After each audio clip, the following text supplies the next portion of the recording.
Maya Angelou has been my most steadfast counselor for my entire life. I discovered her probably 30 years ago when I was in college.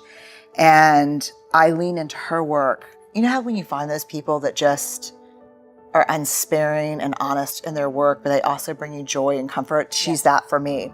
And I love everything she does except for that quote. That quote has pissed me off for decades. And I never understood this idea that you're free when you belong nowhere. And as a social scientist, I know that belonging, I know this for sure. Like if you ask me the one thing I know for sure, 200,000 pieces of data. I know in the absence of love and belonging, there's always suffering. That I know for sure.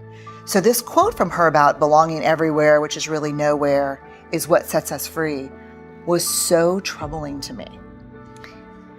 But then I started digging in and I started trying to understand, what does it mean to belong? And I never thought of the concept of belonging. I thought belonging was like, we have a crew.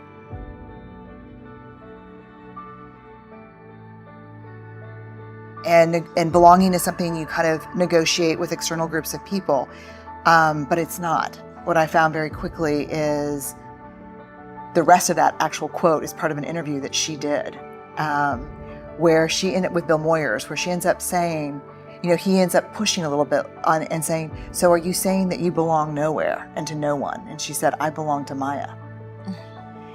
And what I found is that true belonging is a spiritual practice. And it's about the ability to find sacredness in both being a part of something, but also the courage to stand alone. And the people, for those of us who struggle to have the courage to stand alone, especially when we know that we're risking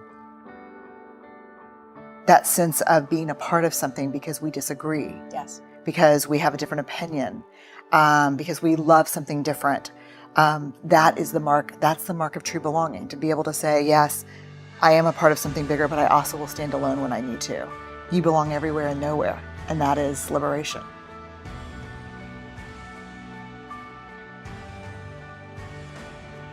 Because when I do a lot of leadership work, I talk about understanding your personal values, and my two personal values are faith and courage. And so they say, don't talk about faith. It's inappropriate. This is an corporation. And so I just got to the point where I'm like, look, I've sat across from thousands and thousands of people over the last 2 decades of my life, listening to the hardest things you can imagine. And the two things that everyone has in common when they're talking about those things are cussing and praying. If you don't want me to cuss and you don't want me to pray, that's awesome. Ask somebody else. Because what I'm not going to do is get up and beat you. And there are a million people in this space who are better than I am, who know different things than I do. Invite them. If you need me to wear a suit, I totally get it. I'm not going to do that.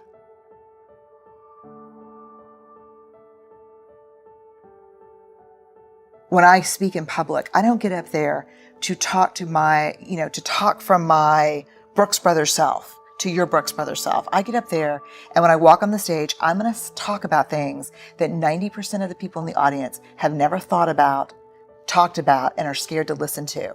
And they need to see me as a person, and I'm just that person. There's this part from Braving the Wilderness that it really changed me. It's the practice that came from the book, and it is, don't walk through the world looking for evidence that you don't belong, because you will always find it. Don't walk through the world looking for evidence that you're not enough, because you'll always find it. Our worth and our belonging are not negotiated with other people. We carry those inside of our hearts. And so for me, I know who I am. I'm clear about that. And I'm not going to negotiate that with you. I will negotiate a contract with you. I will negotiate maybe even a topic with you, but I'm not going to negotiate who I am with you.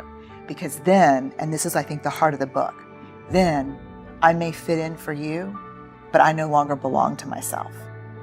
And that is a betrayal I'm not willing to do anymore. I spent the first 30 years of my life doing that. I'm not willing to betray myself anymore. I just can't do it.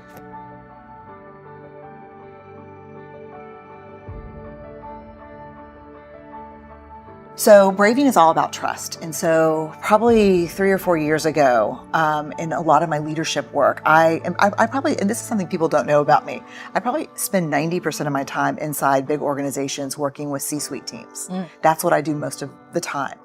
And so in working with leaders, one of the things that kept coming up is trust building in teams, building trust in a culture. The thing that's hard about trust is if I work for you, and you call me in and I'm like really upset because I got passed over for a promotion. And you say to me, look, Brené, you're doing great work, but there are some trust issues.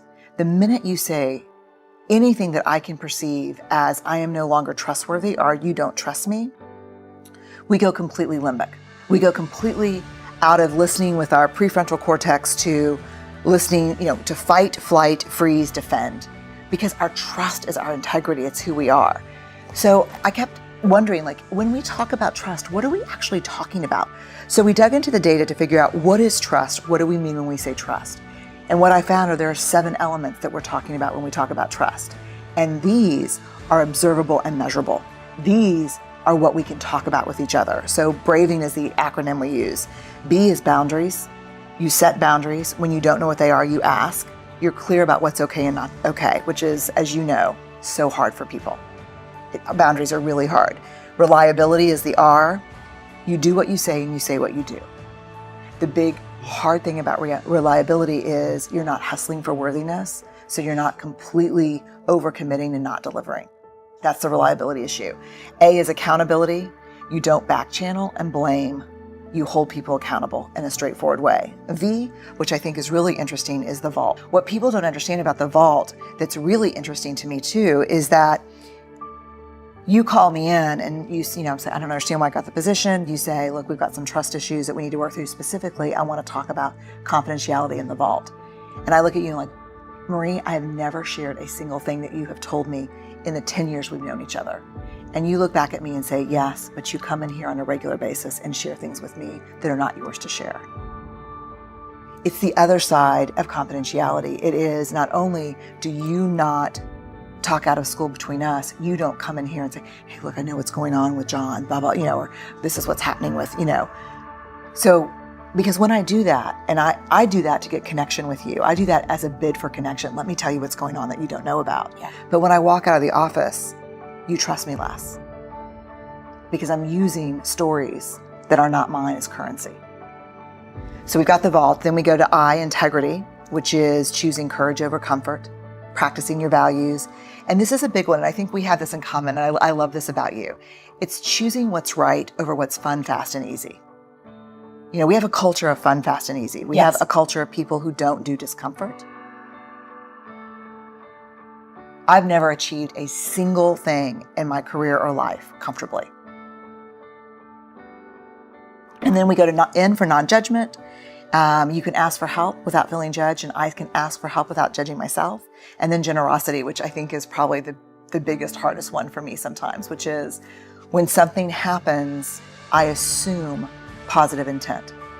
So if things go sideways between us, I'm like, damn it, Marie, I'm so pissed off. I go and say, let me assume the best. Help me understand what happened, Marie. I thought we had a plan around this. And I give you a chance, a benefit of the doubt before I launch into my anger.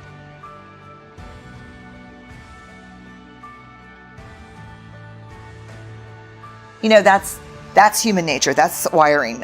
In the absence of data, we will always make up story.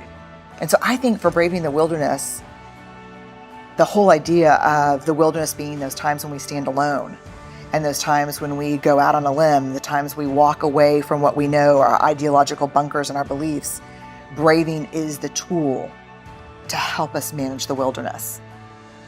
I'll leave you with this. There will be times when standing alone feels too hard, too scary, and we'll doubt our ability to make our way through the uncertainty. Someone somewhere will say, don't do it. You don't have what it takes to survive the wilderness.